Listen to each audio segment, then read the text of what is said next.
Quelle est la meilleure caméra pour filmer sur YouTube? Vous êtes nombreux à vous poser cette question en vous demandant quel appareil acheter pour filmer des vlogs, tutoriels, interviews, sous l'eau, filmer la nuit, filmer un concert ou encore quelle caméra pour la chasse. Sérieusement, il y a tellement d'appareils sympas sur le marché de nos jours qu'il est difficile de faire le bon choix. Surtout quand on est débutant, je suis passé par cette étape aussi. Mais ne vous inquiétez pas, je suis là pour vous aider. On commence par Sony ZV-1. Sony indique que le ZV-1 et le RX100-7 partagent le même capteur CMOS Exmor RS associé au processeur Bionz X. Et logiquement, les performances sont donc similaires. Avec le capteur de type 1 pouce, la qualité est bonne et le bruit imperceptible jusqu'à 400 ISO. Si un lissage apparaît ensuite, c'est surtout à 1600 ISO que le premier palier important se fait sentir. Il sera possible de pousser jusqu'à 3200 ISO sans problème, en contrepartie d'une perte dans les détails. Il vaut mieux éviter les valeurs supérieures et particulièrement la toute dernière avec laquelle des dérives colorimétriques peuvent apparaître. Nous ne reviendrons pas sur l'autofocus exemplaire mais sur la stabilisation numérique qui mérite que l'on s'y attarde un peu. Elle progresse dans son ensemble mais elle s'active avec un recadrage relativement important. Le grand angle est donc réduit et l'usage vlog limité en se filmant en mode selfie. Malgré tout, il est possible de se filmer en marchant sans que la vidéo ne donne la nausée. Attention, nous sommes quand même loin de la référence dans le domaine. La GoPro Hero 8 Black ou même de certaines caméras 360 degrés comme la One X chez Insta360. Panasonic GH5 Mark II.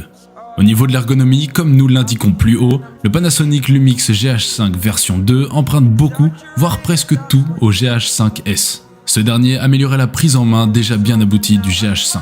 Évidemment, tout chez le GH5 II n'est pas une reproduction du GH5S et le boîtier dispose de quelques subtilités. Pour commencer, la définition du moniteur tactile de 8 cm de diagonale passe à 1,84 million de points contre 1,62 auparavant. De même, il est à présent possible de recharger l'appareil directement depuis le port USB-C. Il devient aussi possible de se servir du boîtier en continu lors de son alimentation.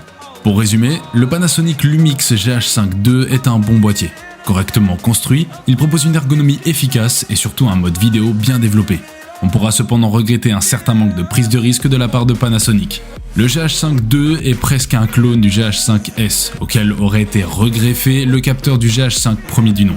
Si la 6K est attrayante, elle est aussi disponible sur le Panasonic Lumix S5 qui bénéficie en plus d'un capteur 24x36 de meilleure qualité.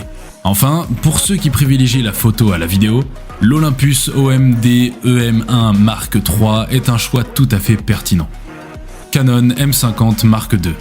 Le EOS M50 Mark II embarque strictement les mêmes composants que son aîné. Canon ne prend guère de risques et les nouveautés sont donc à chercher du côté du logiciel. Un effort particulier a été porté sur l'autofocus qui autorise à présent une reconnaissance et un suivi du visage et des yeux.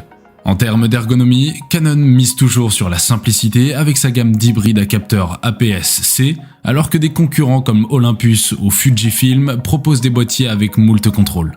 Pas de joystick sur le M50 Mark II, aucune touche personnalisable et une seule molette de contrôle. L'écran d'une définition de 1,04 million de points est toujours tactile et monté sur rotule. Canon a opté pour une évolution à minima avec son EOS M50 Mark II. Si nous étions mauvaise langue, nous dirions qu'une simple mise à jour de firmware aurait pu suffire au M50 modèle 1. Au lieu de cela, Canon a préféré sortir un nouvel appareil. Compact, réactif et simple à appréhender, le M52 est un boîtier pour ceux qui veulent se lancer sans complications dans la photographie. Pour ceux qui ne seraient pas convaincus, le Fujifilm X-T200 ou l'Olympus OMDE M10 Mark IV sont deux choix très intéressants, tout comme le Panasonic Lumix GX9. Enfin, si la reconnaissance des yeux ne vous est pas indispensable, le EOS M50 premier du nom propose un meilleur rapport qualité-prix. Canon PowerShot G7X Mark III. Au cœur de l'appareil, on trouve toujours un capteur 1 pouce de 20 mégapixels, laissant au plus encombrant Panasonic Lumix LX102, Canon PowerShot G1X Mark III et Fujifilm X100F, le privilège des très grands capteurs au format 4 tiers et APS-C. La nouveauté réside dans l'introduction du processeur Digic 8, déjà à l'œuvre sur de nombreux produits de la marque, qui ouvre au G7X3 les portes de la vidéo 4K UHD à 30 images secondes. La vidéo est d'ailleurs le principal domaine d'évolution puisqu'en passant par la connexion Wi-Fi de l'appareil, il est désormais possible de réaliser du live streaming en Full HD par une connexion directe sur YouTube. L'enregistrement sonore se voit aussi perfectionné par l'introduction d'une prise casque et d'un réglage de volume dans l'appareil. Le PowerShot G7X2 est déjà très bon. Avec son nouveau processeur, le G7X3 propose une rafale plus rapide, de la vidéo 4K UHD et une exploitation plus poussée de la connexion Wi-Fi pour du live streaming. Ceci le rend encore meilleur que son prédécesseur. Mais on aurait aimé un peu plus d'audace. Canon propose un des meilleurs appareils pour cette gamme de prix et de caractéristiques, mais si vous possédez un G7X2 et que vous n'êtes pas un vidéaste tourné vers les réseaux sociaux, il n'y a pas d'intérêt à passer à la version 3. Canon 90D. Avec l'EOS 90D, Canon signe une belle évolution de l'EOS 80D et les avancées ne sont pas négligeables. On peut compter par exemple sur un autofocus rapide, une détection des visages efficace ou encore sur une construction prévue pour résister aux intempéries.